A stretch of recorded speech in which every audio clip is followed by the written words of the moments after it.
Hey hombres, my name's L.A.zy, and welcome back to The Letter. Last episode, Ashton went back to the mansion where all of this started, where Isabella found this letter, and this whole nightmare began. We almost got choked out by Johannes, who apparently has had blood on his hands before because he was so callous in the strangling of Ashton. And unfortunately, to my severe, to my severe sadness, Isabella and Ashton aren't a thing. Funny thing is, that did upset me for the whole day. I remember going to work all sad just because they couldn't work out their relationship, but at least they're safe for now, at least for as much as I know. They're trying to get out of the mansion, but I'm guessing it's not going to be that easy. I mean, Johannes is not going to be out for that long, so with that out of the way, let's get started. She pauses abruptly right in the doorway, and I almost run into her. A look of confusions in her as she looks wildly around the place, wordlessly taking in her surroundings. With each turn and shift of her eyes, the shoulder only grows tenser, and a look of apprehension slowly dawns on her. Isabella, what are you... We aren't supposed to be here. Sure enough, when I look up, we're standing right in the kitchen, pots, pans, and all. Zach? Rebecca? Seriously? You guys are here too? In one corner, Zach and Rebecca watch us, almost as surprised to see us. And Mariana. I'm guessing the whole gang is here now. McCall is also with them. Of course, she didn't listen to me even if I've already exceeded the 15 minutes we've agreed on. Although color and strength seems to have already returned to her, enough for her to be able to stand unassisted. The empty play on the counter appears to have played a part in that. Good news, I guess. As for the two, however, relieved as I am, they have had the sense to wait and not venture deeper into the mansion. Can't keep but roll my eyes at both of them. Zach, I said 4 hours. I know, but Isabella asked and... Come on, bro, you know I ain't a very good liar.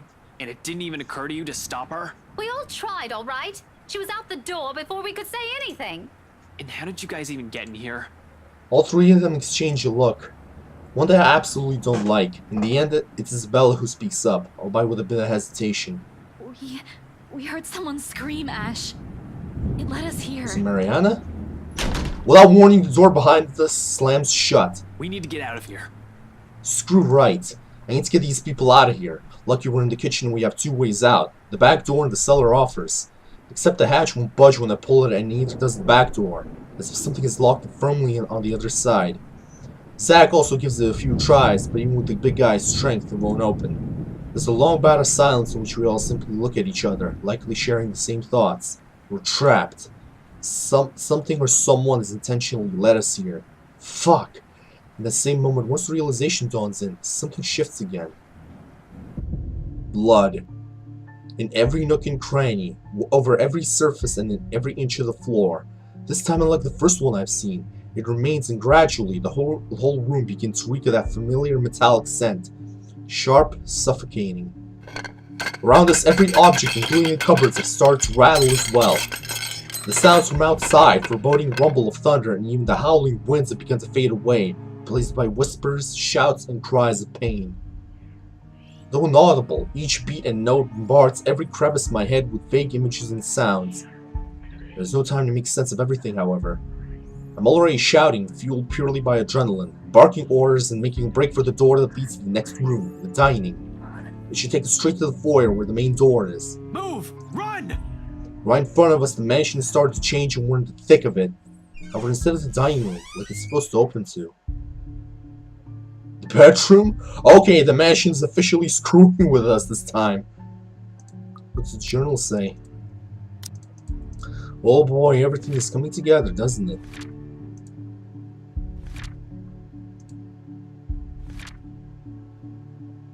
Together, Ash and Isabella carefully made their way downstairs. However, instead of a hallway, the kitchen greeted them instead.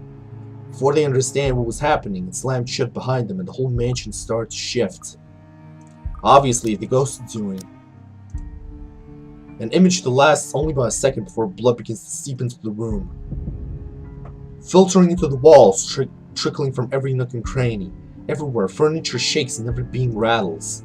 Before we can even step back from the horror gradually unfolding in front of us, the door slams shut. A loud thud bringing a sense of dread and chill creeping up on each of us. Along with it is another realization. The whole place is reordering itself. And with the door closed tight behind us, showing no signs of budging, even through sheer force. There's no choice but to go forward and hope to all gods that it leads us to an exit. Until then, running is the only thing we can do, spurred by nothing but fear and a sense of desperation to live. It's useless, Ashton Frey. With each room we pass, it only becomes apparent that the house has no intention of letting us leave. It lured all of us, and we've fallen for it. Now it's playing a little game with us, a sordid form of amusement. For whom? Their laughters are the only thing we can hear. It's a bloodied mess everywhere, Jesus. With every hall we cross and door we slide open, the hope of finding an exit merely dwindles. The gun in my hip is useless here. I am useless here. Some fucking genius I am. Some fucking person of trust I am. Damn, I see even steam coming out. All of those, they mean nothing in the face of the unknown. You finally figured it out. Huh, Ashton Frey. Just give it up. All of them will eventually die because of you. And you are going to die alone. Shut your fucking mouth. You know it's true, though. All of it. It's why all you can do is tell us to shut up. You don't want to hear a single word, because you're already aware of it. You can't even admit it to yourself. Who's the coward now? But no matter how hard you try, you're not going to be able to save anyone. Oh boy. The more gruesome this place turns, the bleaker our chances simply get. Oh boy. Wails and screams fill our ears as we pass by, words from a time when people long gone, laced with nothing but pure agony, calling out, reaching out to us. Their voices almost too real, as if we're not the only ones trapped here, that there are others begging for release from this wretched place. Maybe it's all just a show, a taste of what will eventually will be, souls forever held captive in a never-ending nightmare. Mother. I've done it, Mother. Take me with me, please. I'm still here. She's here. Help me! Help me, please! Is this what the curse is? What it means for all of us? That letter not a morbid cry for help, but an invitation? A beckoning for unsuspecting souls to be dragged into this place's horrors? To be put under centuries and centuries of torment and agony? Suddenly dying a painful death seems preferable, enticing that ending up here living a tortured existence. Or perhaps it's all the same. Still, hope worms its way into me. Not a usual thing for someone like me, but after going through countless doors and corridors, every single sign of hope I'm willing to cling to, as long as they'll get us out of here. We're back in the dining room again. Ah shit, that's not one. How long have we been running? How long since we've left the kitchen? At some point I lost track of time. With the windows barred tight and the sounds lifting in the air, nothing but shouts and shrieks, it's impossible to tell. Not that it matters when an end is in sight. Shelves and furnishings barred the door, each stained with blood and gore. The situation isn't desperate as it is. I'll find a different way out. There's still a gap at the topmost part for a person to go through, as long as you're used to the shelves to climb. It's an exit, all right. From here I can spy familiar walls of the foyer. Relief, only relief washes over me. Although my legs have been strained tall-belled and running, and every bone and muscle in my body ache, there's only an easing. A sense of tension relieving while energy back flows through me again at the side of an end. No sooner I'm leading us out of it. Zach helps McCall first, assisting her up and through the gap before giving a hand to both Rebecca and Isabella. The moment the ladies are in, I nod for him to go through. Go ahead. I'll watch your back. Surprisingly, he does that without any protests, not that there's any need to. Sometime after entering this room, the whole place has calmed down. No wails, no whispers, just a silence too deafening. But I'm not letting my guard down until everyone's on the other side of this nightmare, safe. For all I know, this may be just a calm before another storm. Without further incident, however, Zach makes it to the other side and I'm following after him. However odd that this hush is, I turn my back from it and climb up. It's a tight fit, but I manage to squeeze myself in. The unease remains though. Maybe it's the adrenaline still coursing through me, or how easy everything has been after living through that nightmare, fleeting as it is. But for some reason, something's still nagging at me. Call it detective's instinct, or my training, or whatnot. I have a feeling something's going to happen and catch us prepared. Unconsciously, before dropping down on the better side of the dream, my hand shifts to the gun on my hip. Instinct has never failed me before. Here we are. and the music isn't pleasant. We haven't even landed firmly on the floor when... Had I known there would be a party in my own home tonight, I would have opened a bloody bottle or two. People these days, in my own home. Can you believe it? Luke. I feel so left out. A chill seeps into every vein in my body. All of a sudden, every ache, every pain returns to me tenfold, and my knees threaten to buckle at the sound of his voice. Though it appears friendly, I know it's anything but. One does not spend investigating a man like him for over a year and holding a grudge against him for more without knowing everything about him. His quirks, his habits, I'm familiar with all of them. And right now, Luke fucking writes beyond pissed. Shifting my gaze upwards is only too painful, knowing the danger. Not to me, but to those who have been lured in here by the curse. Oh boy! Oh, Luke, you're not gonna do that. You are not gonna do that. The handgun catches my eye first, next to the smarmy smile on his face, where he holds McCall, Zach, Rebecca, and Isabella at gunpoint. It's sight enough to lodge a painful thorn up my throat. I've been too complacent, too focused on other things that have completely set aside the fact that the scumbag will not be too pleased to see us without knowing our reasons. But even with those good intentions, curses and ghostly apparitions aside, we're still trespassing in his home. The question is, if he's even aware that the whole of his household has somehow disappeared and he might be the only one here. Likely not. Fuck. Even with people he knows among the crowd, there's significant effort in him not to simply shoot everyone in sight. And really, Daisy, even you, what would Kylie Oh, say? shut the fuck up! Don't even dare bring Kylie into this. Luke, this isn't what you're thinking. You have to listen to us. There's something going on here. Well, obviously, why else would people be trespassing in my home? Then listen to us, you motherfucker. There's some shit going on here and it's beyond your understanding. What about little Lily over there, then? What's your excuse? Checking back if your clients are doing okay? Is that it? Is this what this is? We're doing good, by the way. Sir, please. Oh, please, what? Becca's right, sir. We need to get out of this place. You need to leave.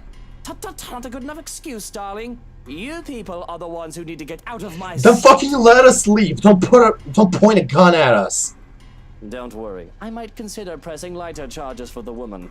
Can't say the same for the rest of you. But really now, I swear the people of this city need to be taught the meaning of privacy. Privacy, you dumb shit. This is how you want to start the week. Why don't we just go with a bloody massacre if we want to surprise people in their homes, huh? Casually, he waves the handgun at them as if it's just a mere toy. His words are no threat. Safety's off on his, nothing stopping him from pushing through with his words. Call me paranoid by the slight gesture. I draw my own and level it at him. Finger on the trigger and ready to release the safety catch in case things go south. He's quick to train zone on me, though, just like we're at standstill. Damn, I need to reread that again. I didn't like it. Okay, what does the journal say this time? After a long, desperate run in search of a way out, the house calmed down for some reason. Next, it was finally in sight. Pointing on the other side, however, Luke fucking right. He's quick to train his own on me, though. And just like that, we're at a standstill. Now, Feathers. Manners. You're in no position to be pointing that gun at people. Why don't you put yours down first, and then we'll talk about manners. Oh, he talks back. The gall! You know, your kind pisses me off so much. Oh, believe me, your kind pisses me off just as much, so please keep your mouth shut, okay? Before we shut it for you. Shithead. Shooting him right now will be so worth it with the way he stares at me like that. I'm a damn pest. This isn't what I've come here for. I'm not a murderer. As much as I loathe him, I'm not the kind who will kill people in cold blood for my own gain or amusement. Law will bring him what he deserves one of these days. At the moment, however, we're all in the same boat with this curse, and he needs to understand that. The longer we stand here, the more time we're wasting and losing, something we don't have much of. But how can I convince him? This scum is so full of himself, prefers to hear the sound of his own voice, more than those of the people around him, no matter how much sense they make. Probably the only way I can make him listen is if I beg, knowing in hell that's happening. Oh, it's a choice, but I am scared of choices right now, especially at this point in the story, so Disarm the bastard! I'm not gonna risk him with a gun. Sorry about this. I really don't have time for you. I don't think twice. In the span of a heartbeat, I'm moving and pulling on the trigger. 2 shots in succession echo across the whole floor. Both hit their mark true. Right recoils with a sharp cry of pain. His pistol falls useless to the floor with a loud clank, followed by drops of blood from his bleeding wrist. Why, you insolent! He's down 2 successive steps when I tackle him to the floor, pinning him hard with my arm.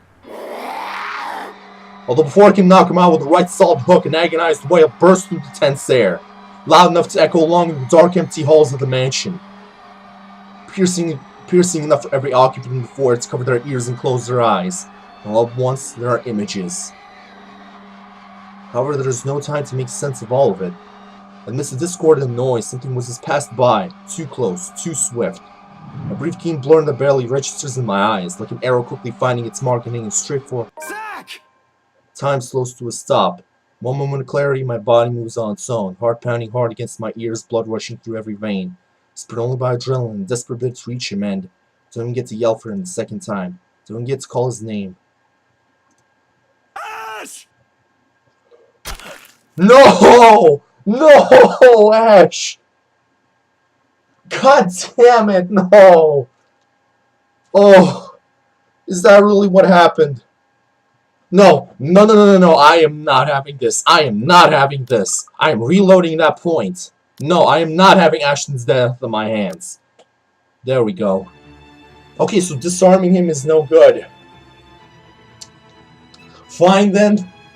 We'll put our pride aside and beg him to listen then. My life's not only one at risk here, however. There's Zach, there's Rebecca, there's Isabella. McCullough here as well.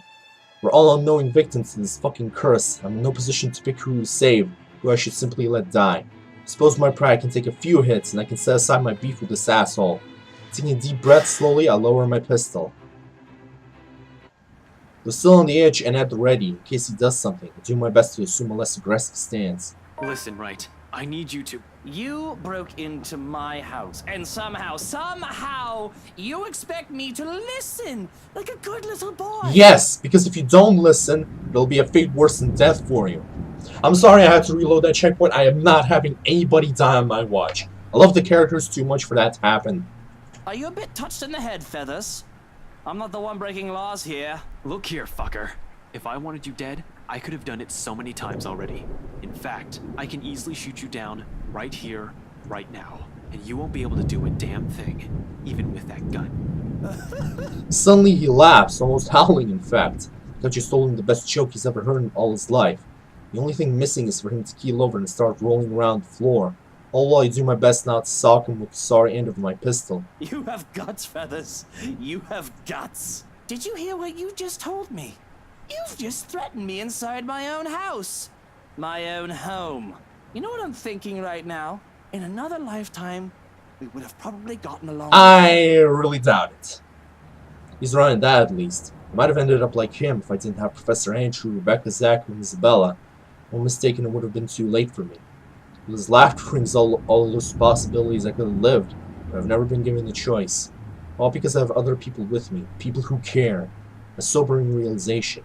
But not so much when suddenly his chuckling stops. In 2 heartbeats, marches towards me, grabs my collar, aims his gun right in my head. Ashton! Luke, no! Hey, now you two, I'm sure we can all talk about this first. At this distance, I slight flick of that finger on the trigger and will be able to do more than kill me. What is it that you people really want with me? This is the second time this week, and I'm really getting weary of this little game. Did the NCA send you to apprehend me, or has somebody paid you off to kill me? Which one is it, Feathers? Mind you, my arm's getting tired. Better answer quick if you don't want to beat the business end of this gun. Keep my eyes trained on him, in spite of the huge threat he poses right now. Because if there's anything people like him, like us, prefer, it's honesty. You don't give that impression without keeping a solid eye contact. I'm not with NCA. I'm just here to help. There's something else in this house, and we're all in danger. You have to believe me, right? You need to let us go. You need to get out of here before it's too late. If you want to keep your sorry ass alive, you'll listen to people with more brain cells than you. Why, you insolent! His finger moves, but I'm prepared, my hand ready to reach him, disarm him, and knock him out. If I have to drag him out of this place in conscience to keep him from suffering the fates of every other person who has died from this curse, so be it. However, before either of us can fire a shot or tackle it to the ground, the voice echoes through the foyer. A small little thing compared to the storm raging outside. It rings above it nevertheless, causing all of us to stop and turn. Hannah! At the top of the staircase, Hannah Wright stands. To make matters worse, that thing's behind her, menacing, a rotting hand ramp furling around her neck. She looks like death. Pale and shaky, eyes red with tears, we nearly don't hear her as she pleads. Luke, help me. Please. Outside, another streak of lightning flashes and the clap of thunder ripples across the sky, as if Sultan can't get any more foobar than already is. Okay, what does the journal say this time? Everything is getting excited and I'm getting goosebumps with it. Oh boy. But there's still Luke's chapter and I wonder what the hell his chapter will entail. Despite the danger Luke Wright posed in the moment, Ashton lowered his gun and assumed an imploring tone towards the man he hated. Mr. Tansera's voice suddenly echoed in the foyer. There at the top of the grand staircase stood Hannah Wright. We're moving on to Luke already? Seriously? There he is. To say that I'm scared of what's happening is a gross understatement. Trouble of any sort is the last thing I want to get home to after a long day of work and a trip to the bar. And when I see Hannah near prostrate, I can only fear dread. She twitches and seizes, body wound and coil tight before thrashing, shuddering and shaking. Like a woman possessed, her mouth falls open and her eyes roll to the back of her head. As the hallmark signs of a seizure, symptoms are similar enough, and that knowledge, the fact that I know this, only makes me feel worse. Oh, it's right at the end of Hannah's chapter, when she met the ghost. But to hold her close is all I can do while she thrashes about. I know this is wrong and that I'm not supposed to hold her down, yet I do it out of instinct, reflex even. I'm terrified of hurting her, but I see no other way to keep Hannah from hurting herself. It takes a lot to keep myself from running off to get help when she needs me here, and it takes everything I have to keep myself intact. When she says my name, I realize that the seizure has stopped, but that doesn't make the dread go away. Luke, please. What happened here? Who did this to you? I don't know. I'm so sorry. The sight of her tear-streaked face is enough to twist the knife in. It does not help that I'm lost as she is right now, and all I can say is, Shh, it's all right. You're safe now, Hannah. You're safe now. I must have sat there in the kitchen cradling Hannah in my arms for an eternity, until Shorkin and the maid ran in, assuming the worst. She had been screaming enough to attract the attention of anyone in the mansion property. But that's all well and good in the end, I suppose, as they helped carry Hannah up to her bedroom. I doubt I could have managed on my own. I might have slipped on the stairs and cracked both of our heads if I tried. Both Shrokin and the maid did a short work of making her comfortable while I sit on the sidelines. I have no idea how long I remained there, just watching them and her. But at some point after they've left us, the sun has set, leaving the room dark and silent. Nestled in all the pillows and blankets and put her on the side, though, Hannah looks smaller than ever. She looks so weak and vulnerable that I can't help but worry. Not to mention the children. Think about the children. I wouldn't know how such an event can affect the babies in the womb. Now seems like a good time to get drunk as any. But I just can't. I can't bring myself to leave aside just to intoxicate myself. Not with what just happened. I might just drink myself to death if I so much as tried. Please. Stay with me, darling. Of course. Anything for you, sunshine. Underneath all that assholery, he actually does have a heart. Who'd have thought? There's no way I can leave her side without feeling guilty. Besides, what sort of husband and father would I be if I don't take care of her when she's sick? Not that I'm too confident about what I can do on my own. I'm not trained for this sort of thing. Even if I've experienced similar scenarios before, I might still have it all wrong. I've already called our personal physician along with the obstetrician who knew of her pregnancy for a house call in the morning. We'll have to go on from there. I don't like to think about it, but I can still remember the doctor's instructions on how to take care of my mother while she was ill. Provide a safe space for her to rest. Check. Let her lie on the side so that she doesn't choke. Check. Loosen tight clothing and let her breathe. Check. Keep calm and don't panic. Well, I'm having a bit of trouble with that one, aren't I? Do you want any water? Something to nibble on, perhaps? I can call for something to be brought up. Soup would be good, right? I'm fine, Luke. Don't you worry. I'm just a little sick, but I'll get better. A pained look crosses her face, and more than anything, I wish I can take away the pain she feels now. When she beckons me to come closer, to hold her in my arms, who might say no? Aw, that's adorable. Even for an asshat like Luke. Lulled sleep. Her body still quivers, tiny shakes that made my heart feel like it's going to stop and give every time they happen too much. I I take care to give her room to breathe, no matter how much of an uncomfortable position it puts me in. Her scent is enough to bring me at ease. Golden flowers, marigolds, buttercups, and daffodils. I'm not sure if she smells this way because I surround us with them when I can, or because she's wearing the perfume I gave her last Christmas. There we go. Now, are we comfy?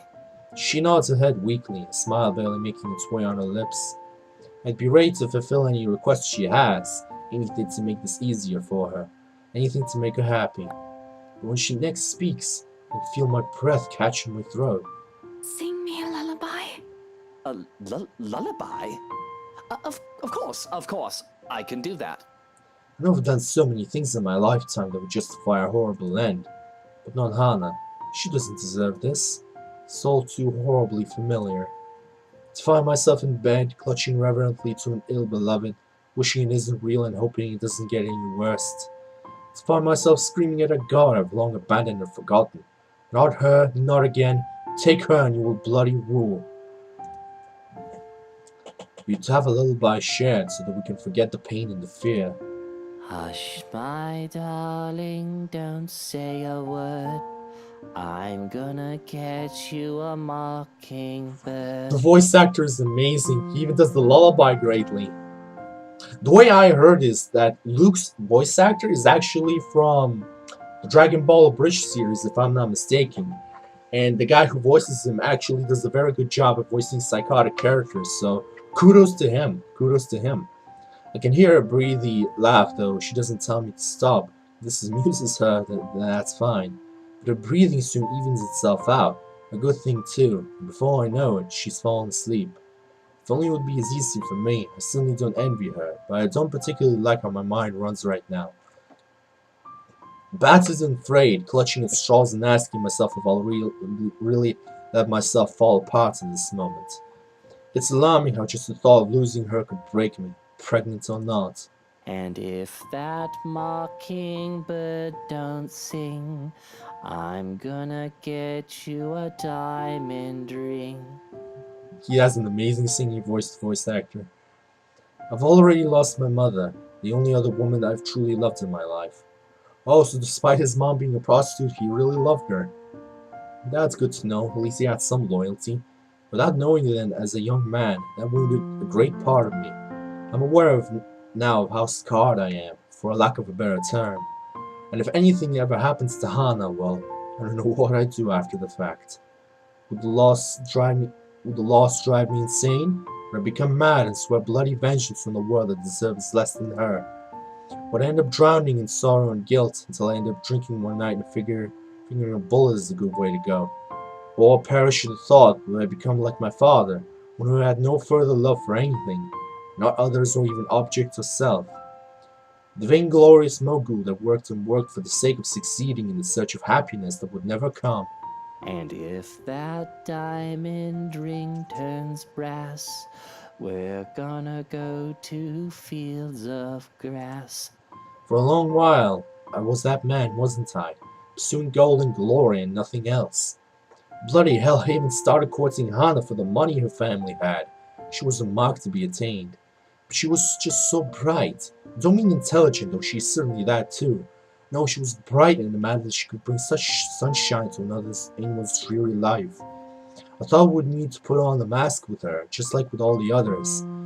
But with anything else, she made it feel so constricting, suffocating, that I pulled off the mask on my own. I had wanted to be myself around her, just as she was so willfully showing her real self to those around her. It wasn't some sudden realization. There was no eureka moment. It just happened. And in those fields where we roam, we'll take daffodils for our home. We would meet up and talk about business, but then those could only last for so long after a few dozen dates. We ended up talking about other things, little things that didn't seem to matter so much, inconsequential things that one would end up forgetting in the grand scheme of things. Good food, good music, dogs, the film we just saw, books we've read while we were apart, and places we want to go. Things that weren't pop important suddenly are. It confused me so much, but I was happy. At some point, I told myself that this was the woman I want to spend my life with. Then I would forget that a lot. It was out of some misguided need to be my own person, to not be defined by anyone else. I refused to put her on a pedestal or to make her the center of my universe. Married or not, we were our own person at the end of the day. But I'll forget to, at the very least, remember that she was there with me. And if those daffodils die and wilt, we'll still have the home that we built. I wonder if that's like an original lullaby or did he come up with it himself?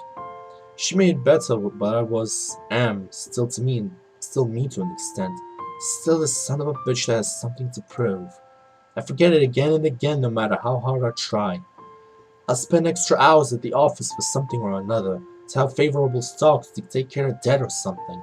Something, something I'll even bring work home if I haven't gone to drink and destroy my liver. I'll flaunt the riches, some of which aren't even rightfully mine in the first place, and lord myself over anyone else because I fucking deserve it. Because that's how I prove myself. When I don't even have to prove myself to Hana.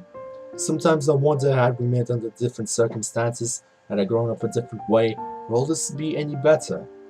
Would we be any happier? Good night, my sunshine. Now there's the thought. Okay, so what does the timeline say?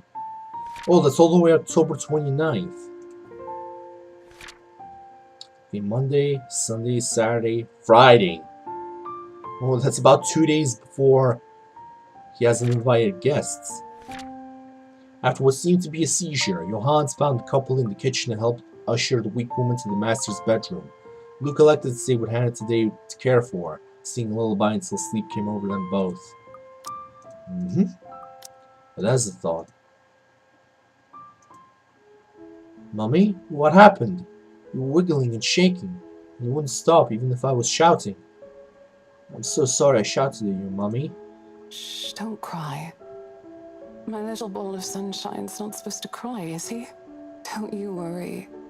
Mummy is just a little sick, but she'll get better. I've got a new job now, and I can get medicine again, okay? And we'll buy some bread pudding, too, while we're at it. Please don't do that again, Mummy. It's scary. It's okay. I'm here. You've got nothing to fear. But you have to be brave, too, Lucille. Even when I'm not around. Lucille? What kind of name is that for a man? Although who am I to judge, though? Be brave. I choke back a scream and wake up in the cold sweat. My heart pounding in my ears, it takes a while to remember where I am. In the dark and cold room, one can't fault me for feeling ill at ease. It isn't a surprise the penthouse and the renovations didn't change how old it feels. We've been here for less than a week. It'll take a bit more time to adjust. It's hard to feel cozy though. I'm bloody freezing. Nudging the lump of fabric next to me, I sigh. It's cold. Don't hug the sheets, Hana. She always did this though, it hardly bothers me. Growing up, I was lucky to have something to use as a mattress. I'm not the one who grew up accustomed to Egyptian cotton with a thread count of 800. Besides, the warmth that Hana exuded on her own is usually enough to keep me sleeping through the night. The temperature tonight must be something else with how chilly it is right now. I must be considerate. After all, the poor dear is ill, though I loathe to think about what just had transpired. Don't make me pull those sheets off you. That blanket is large enough to cover an elephant. You need to share.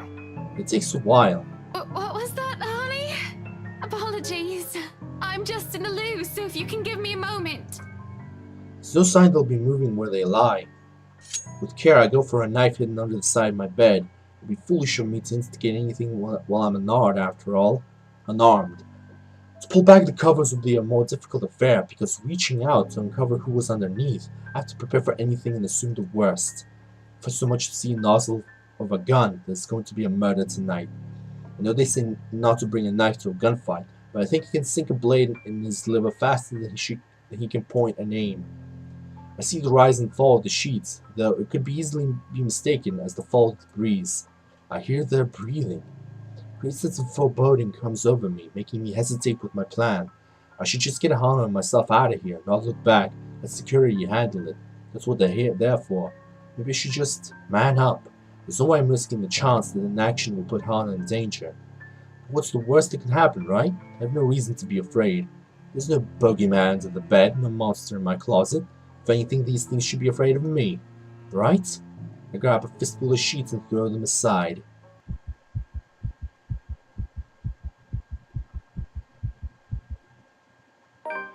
Nothing. Nothing but a bunch of pillows stare back at me. Must be my imagination. I'd rather not think I'm going mad. It could very well be the stress getting to me. All this drama with Hannah. Okay, what does the journal this time say? Oh, my hand is numb from all the clicking.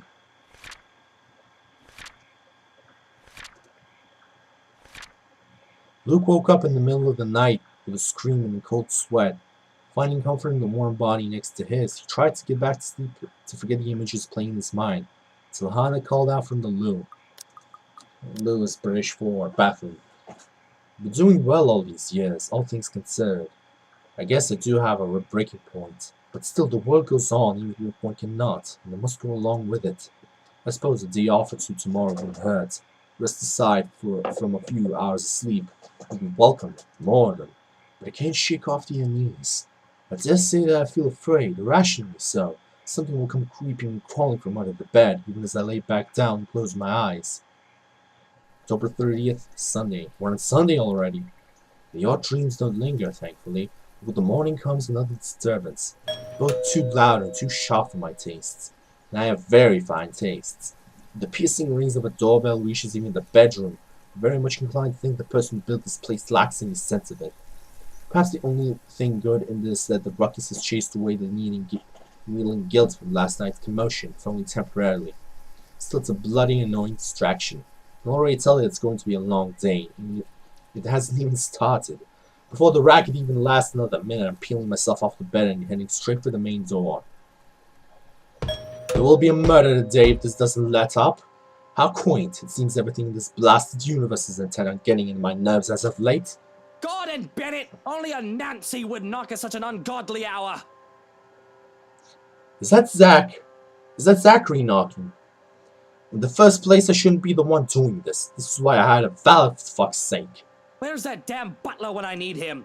I'll be honest, if only for today. With the mansion this quiet at this hour of the morning, it's easy to believe those little ghost stories might be real. But the only horror here is that the news Hannah's brought forth yesterday and the very idea of me being a father. Neither the deafening silence nor the biting chill spread across every room in the place. My wife is pregnant, bloody bollocks. There's no place for fear when another set of problems already burns that fuel. So I'll wait for another second. When no butler still answers my call, I simply yank the doors open myself, perhaps with more force than needed.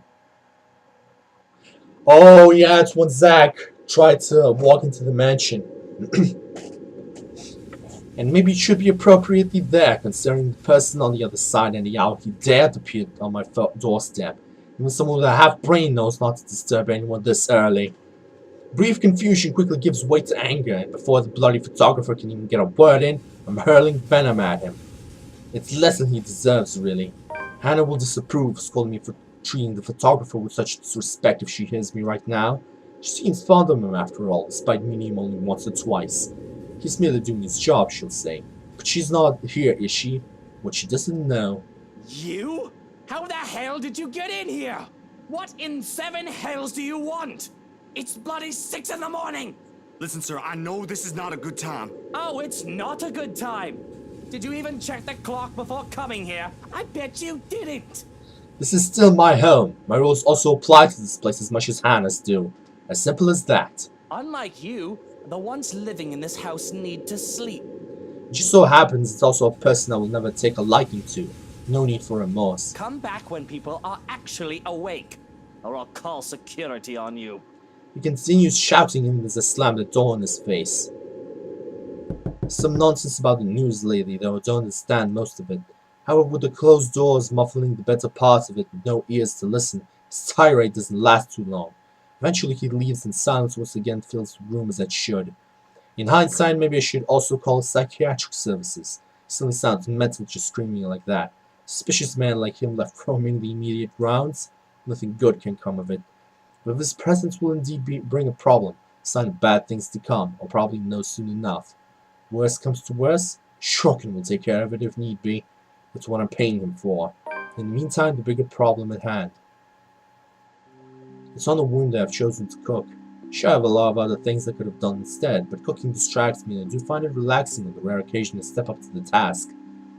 On the tray, 2 plates of roti paired with spicy beans, boiled eggs, hash brown bacon, topped off with peppers, courgettes, and acmes. That's fancy. I didn't know he could cook, Luke. Can't get back to sleep after my abrupt awakening earlier. Although I did think about drinking to get some 40 winks, I changed my mind at the reminder that my very pregnant wife is sick in bed. I love my alcohol, no doubt. There are times when even I shouldn't drink. As it is, I'm running on nothing but 2 cups of coffee. The surprise in Hannah's face is apparent the moment I step into our bedroom holding a breakfast tray. I quickly change to a look of delight as I place the tray on the bed. Good morning. What's all this then? Oh, that does smell good. I made breakfast. In hindsight, I probably should have prepared something a lot healthier for Oh, you. my throat is so dry. Cola is not the best way to dry off your throat, for your throat or whatever. It's the closest I have right now.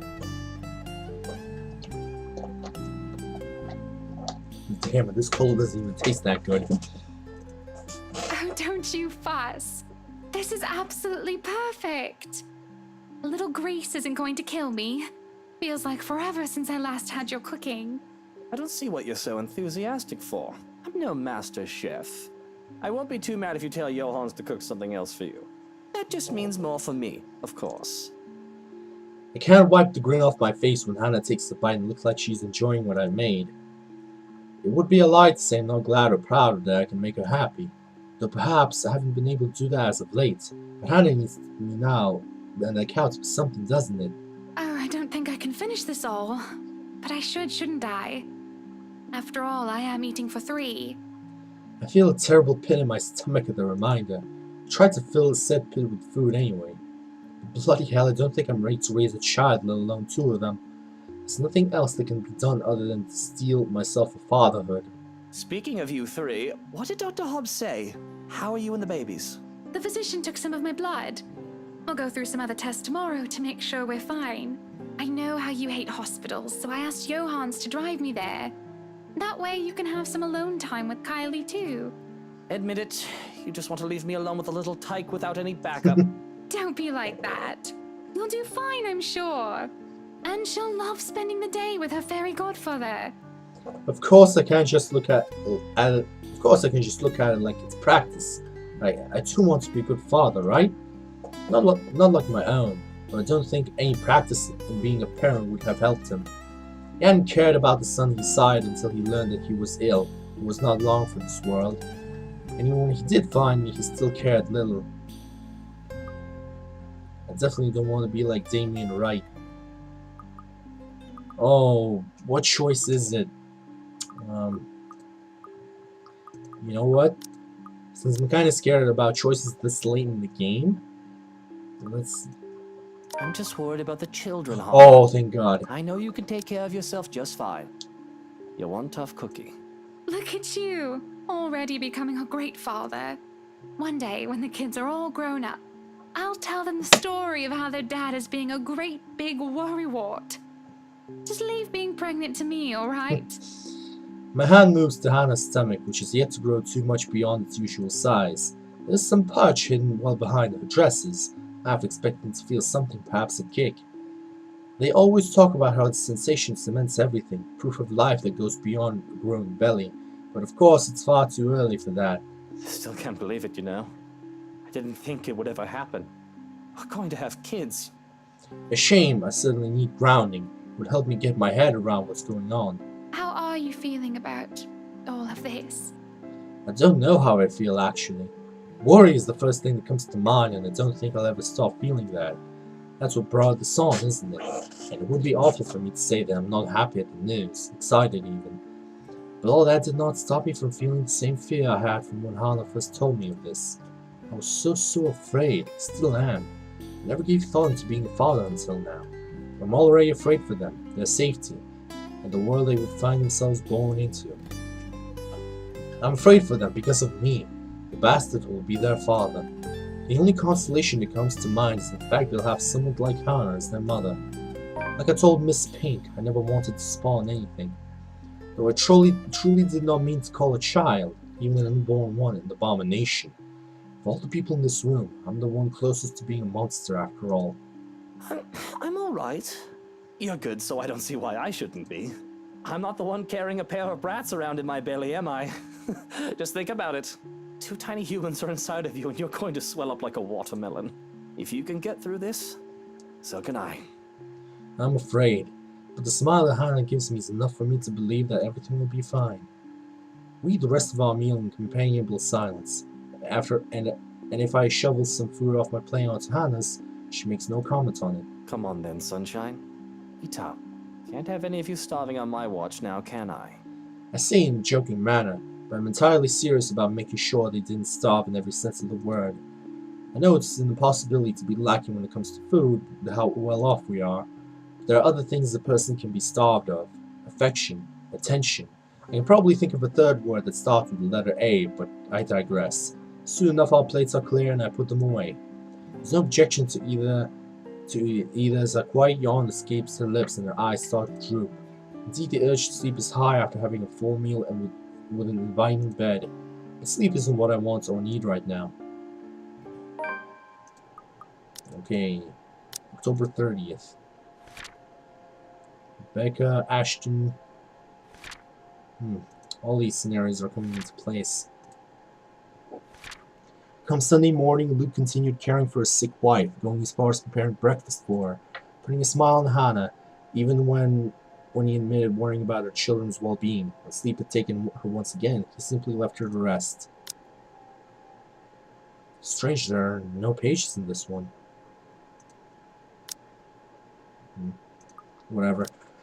I'm quiet as I can be when I make my eggs, a tray of food in one hand.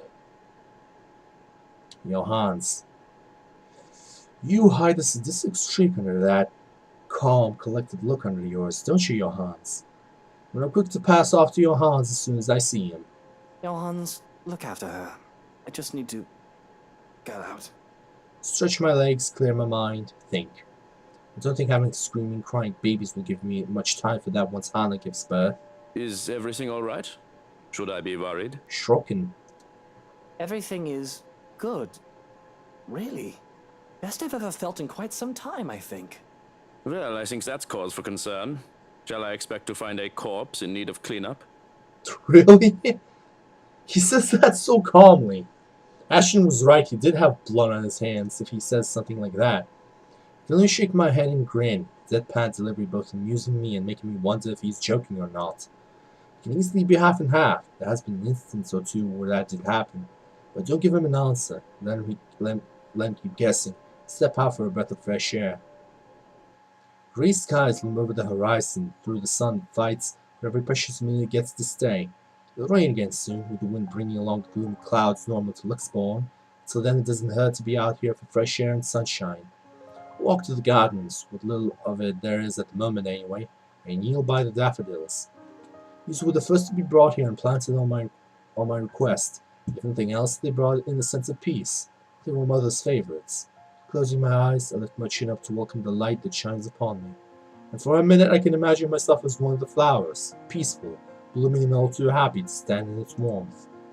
Life would be much easier if we were all like flowers, wouldn't it? I wouldn't know, you wouldn't be able to move anywhere. But I didn't step out here to get all philosophical. I have problems much more practical to figure out the meaning of life after all. Too many things have gone on these past few days. I want to forget about them, even just for a moment. It's almost All Saints, isn't it? To think I've almost forgotten. I speak the words absent-mindedly. The date means nothing to me as I neither worship their religion nor have any graves to visit. After all, Mother was never given a proper burial. Oh man, really? But it's a date as good as any for me to grieve. Otherwise, I would have done so every single day, crippling myself and shunning everyone else out. I can remember how the flames licked at her flesh and how it consumed her body, till there was nothing left but ash. Oh, she... Oh, right, I remember now. His mother was burned when somebody burned his house down, and I don't think he ever found out the culprit. Or maybe he did find the culprit. I stood there watching with the operator and the social service worker, though I could have been alone for all I cared. I felt alone. It was the most that could be done. No one would attend the funeral of a dead prostitute, let alone pay for it. All that is left of her, proof that she had lived, is her name written on the ledger at Luxbourne Cemetery. A lighter and me. Pulling out the lighter from my jacket, I can't stop from flicking it open, stare at the flame, throw my thumb over her name. Eleanor Wright. All in all isn't much, but it's something. And it'll be wrong of me for not to make something of myself when she should have given me everything to make sure I can become anything I want to be. Feels like I'm stuck in a nightmare right now. What I would give to have you here by my side, Mother dear. To see you smiling at me. Alive and as beautiful as ever. I'm afraid I'm starting to forget what your face looks like. I've already forgotten the shade of your hair. Eleanor Chandler was a wonderful woman, but not everyone would have agreed. Not everyone had seen past her occupation, past her vices and her illness. All they saw was a poor woman who sold her body to make ends meet, had a bastard son because of it. Didn't see the mother who worked hard to put food on the table for me. The woman who gave and gave and gave to me while expecting nothing in return. She taught me the merits of hard work, but though I loved her so, I worked hard for myself. I would not be so foolish, so selfless towards people who would never give back. I learned that from the father who plucked me out of an orphanage for his own selfish gain. I pocket the lighter before I can feel the urge to actually set anything ablaze. Considering my close proximity to the flowers, I would be most likely victim of arson. Just the thought itself is blasphemous. Nevertheless, it doesn't save them from being picked.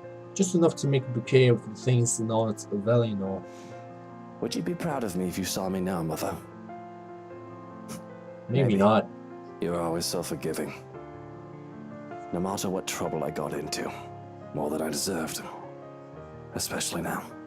It's been a while since I've talked to my mother like this. I've been thinking of both my dear parents far too much as of late, when I shouldn't. I have a future to look forward to and the present to take care of. These memories of the past give me nothing but grief. The life of Lucille Mitchell Chandler should be nothing but a footnote in Luke Wright's non-existent autobiography. It's because of Hannah, isn't it? I worry that she's all too much like Mother that scares me. The thought of that I'm turning into my father is even more so. But even if history is so set to repeat itself, I'm not a child anymore. Content to sit aside, unable to do anything to help, I'm too inexperienced to think the worst would happen. I have money to buy the best medicines and doctors if need be. She'll get better, she has to. And once we get over this little bump in the road, I can't stop worrying. All will be right in the world. Unfortunately, my time alone is cut short though. I think those flowers look beautiful, my lord. The parlor, the room where the lady stays for her tea. It could certainly use some. The voice is not familiar, though I'm not really the one to remember such things. Wait a minute. I think I recognize this woman. I saw her in the digital art book. What was her name again? Going to the attire, I would say that she's one of the housekeepers.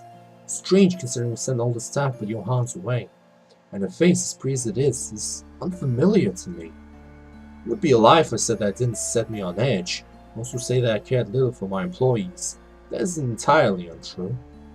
However, I'd like to think I know the people who work for me, especially those who run my home, even if it's just a face and a name.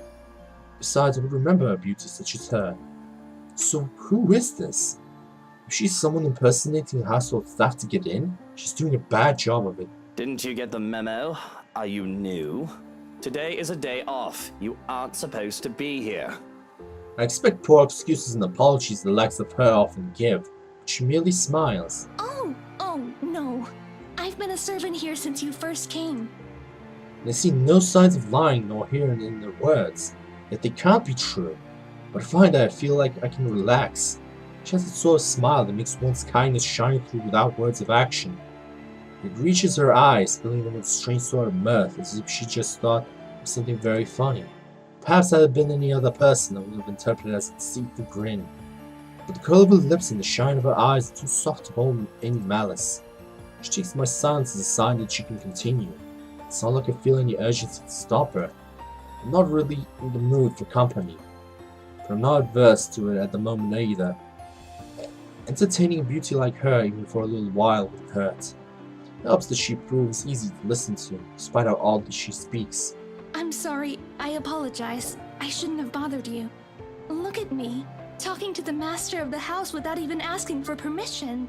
What will the others think? If you'll excuse me, I'll just... I haven't driven you away yet, have I? And it's your day off. I don't see why we can't chat a bit. Of course. If that is what you wish. As long as it does not get you into trouble with the I just noticed the necklace and it clicked with me.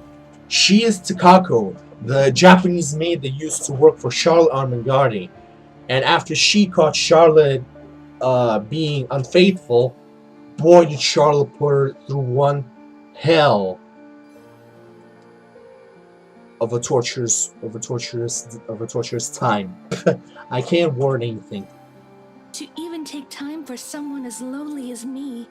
No wonder that everyone under the mansion's employ is so fond of you. I think you're mistaking it for someone else. Though it should have no longer been a surprise to me. You have always been such a kind and loving lord.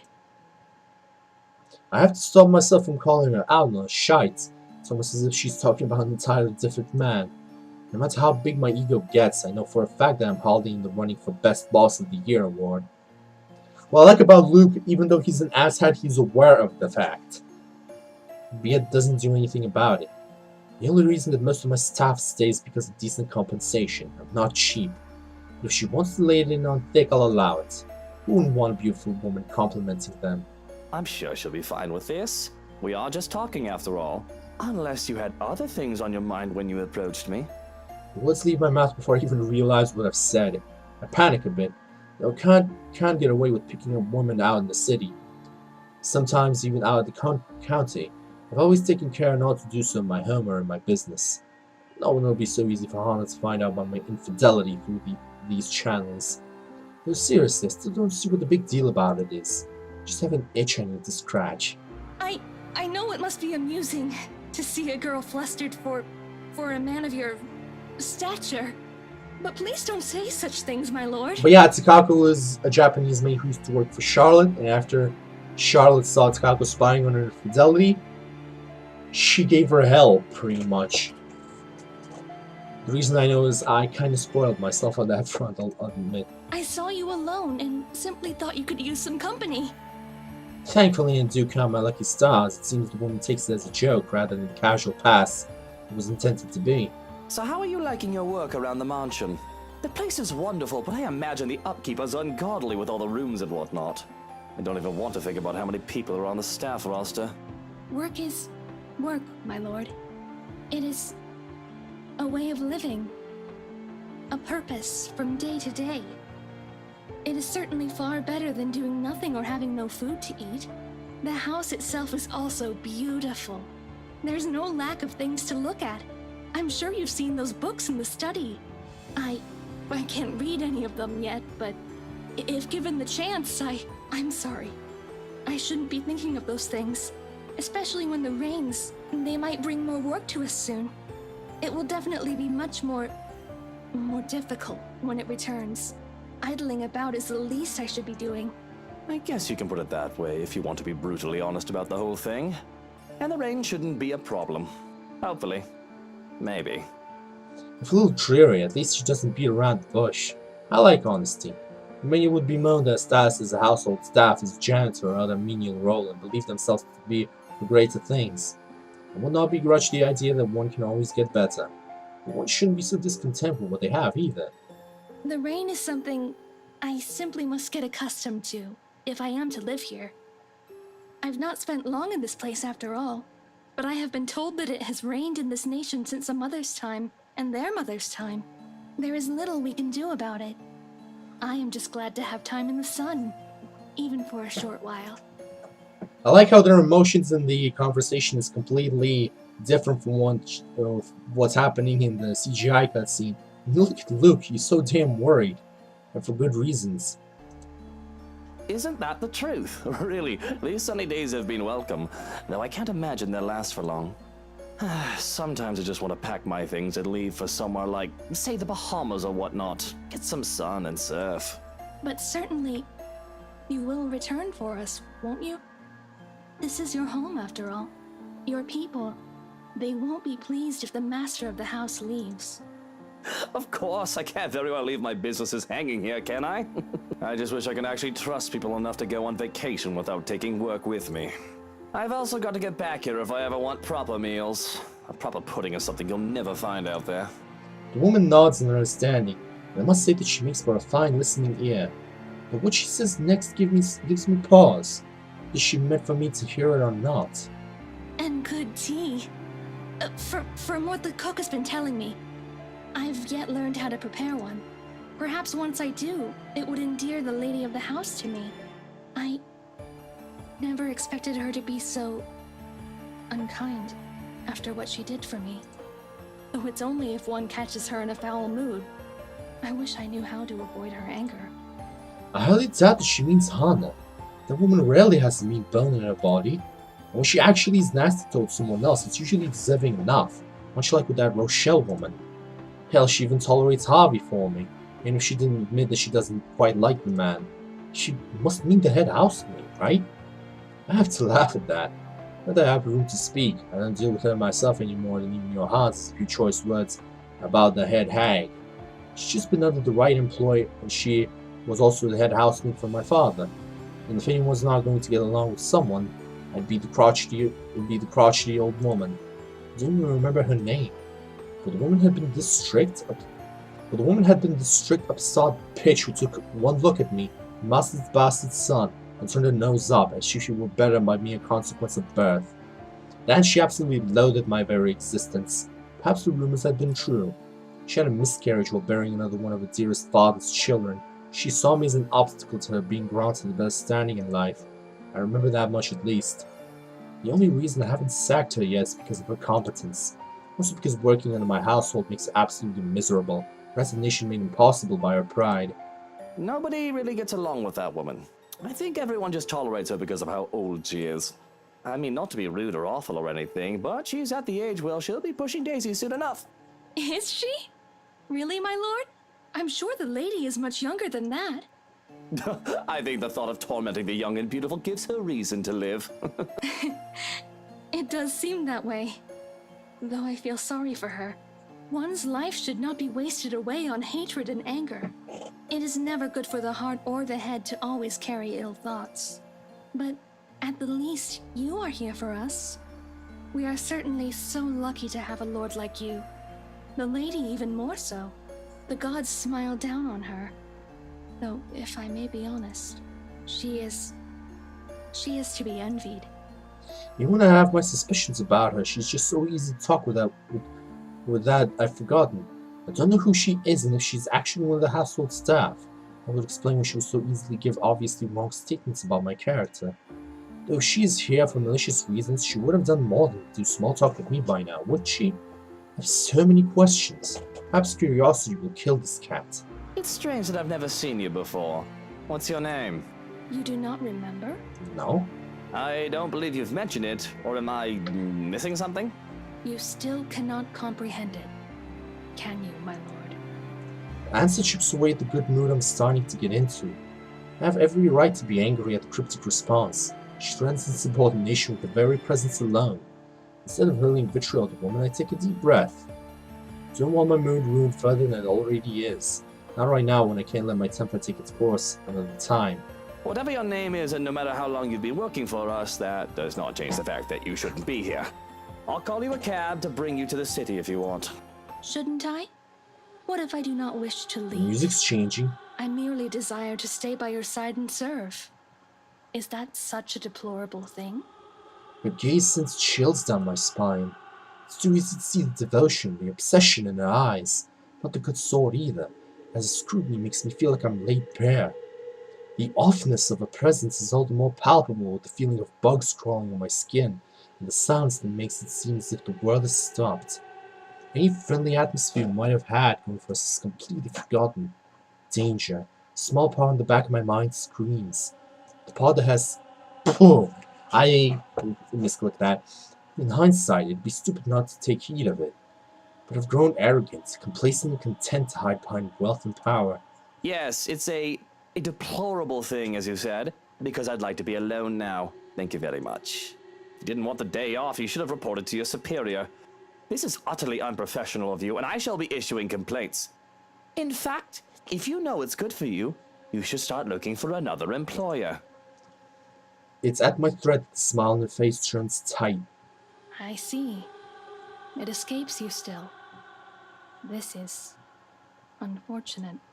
How despairing that this misery must go on. But maybe, if you come with me, I can help you. I can... When she reaches out for me, I recoil with a hiss. How dare you lay your filthy hands on me without my permission? I am not going anywhere with you. Now step back and walk away before I have you forcibly removed. Yup, thought so. And Luke is terrified beyond himself. As if a switch had been flipped, the woman's expression turns horrific, although that may very well be the understatement of the century. She herself turns horrific. Her presence is suffocating, bearing down on me. I'm rooted on the spot, though not a fault of my own as my fear paralyzes. You are too much like that vile woman, poisoned by her rotten influence and her filthy words. But that can be remedied now that you're here. Oh, how we have waited to welcome you home.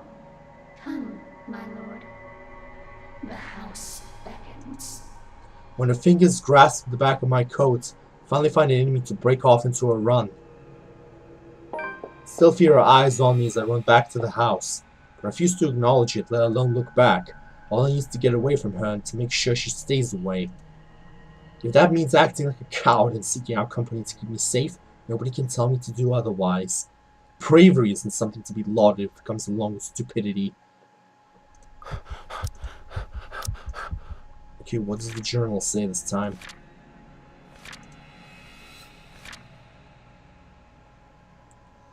Wanting some alone time and fresh air, Luke excused himself, lingering in the gardens as he remembered the memory of his late mother. Suddenly, a beautiful woman appeared by his side, striking up conversation with him. It was all pleasant first, until she turned upside down. It must have been a sight to see the usually composed and reserved Luke Wright bursting through the doors. Not that I have much of an audience unless there are other staff members who chose to disregard my orders for them to leave. Really, I still doubt the woman is one of the staff. I must remember the courage I look back through the window to see she's followed me. She's gone. But don't take any chances, putting as much distance as I can between us. Stopping to catch my breath, Johan's sudden appearance nearly makes me jump out of my skin. Don't fucking do that, you son of a bitch! If I had a gun, I would have shot you! If I had any love left for my mutter, I'd take offense. But what happened to you? You look like you've seen a ghost. Oh, if only it was such a delusion. But I can still feel her sharp nails digging into my back. The feeling was too real for it to have been a ghost. There was his housekeeper. I think, I'm not sure. In the gardens. She was acting odd and I thought to remove myself from the scene. Strange. I made sure the rest of the staff had left the house. It was empty as you requested. Describe this woman. She had pale skin, dark eyes, and long dark hair. She wouldn't give me her name. I half expect a name from him. Man knows the staff better than I do, after all. Instead of announcing, he grows quiet. I'm pretty sure that is not a good thing. I'm even more worried when the other man looks me over. I have to protest when he pulls back my collar. What in the bloody hell are you doing? Checking for marks. Needle marks, to be exact. We don't have anyone like that among the staff. You could have easily been kidnapped. A cold feeling settles itself over me at the thought. I've long established my power over the more unsavory characters in Lookspawn, or I thought I did, and the most harm I thought that could come to me would be the slander, robbery, or incarceration. Kidnapping? Attempt on my own person? I've forgotten that I'm as human, as mortal, as any other man despite my wealth and status. Fortunately, you look unharmed. But I advise that you be accompanied by trusted individuals at all times from now on. If not me, an assigned guard. I'll be informing them of this soon, as they return from their day in the city. Already I can feel the energy leave me at the realization of what could have been. All right. Yes, I suppose we should do that. But I think I'd like to call it a day. I should be safe in bed, yes? I'll stand guard outside for the night. The madam has been inquiring about you, by the way. A guard. Any other threat and he alone would be enough to make me feel safe. But what I saw, whatever it is I saw, won't man be enough? That's all well and good. But there's something else. That housekeeper. She. Luke, you're home. I was worried about you. The grin that I can muster is probably lopsided. It forces to snap my mouth shut to keep myself blabbing about witches and monsters. Because here I am standing in the hallway, dirt on my pant legs and sweat doting on my forehead. Far cry from my usually pristine condition. Don't want to worry Hannah. A cough. What happened to you? You look like you wrestled in the mud and moss, dear. And those flowers. Were you gardening? What? Oh, these. I didn't realize I still had them. I really did not. But there they are, still in my grip. Daffodils I had taken from the garden. In the wake of my flight, I refused to let go of them whether I was conscious of it or not. Shall I put them in a vase? Should I?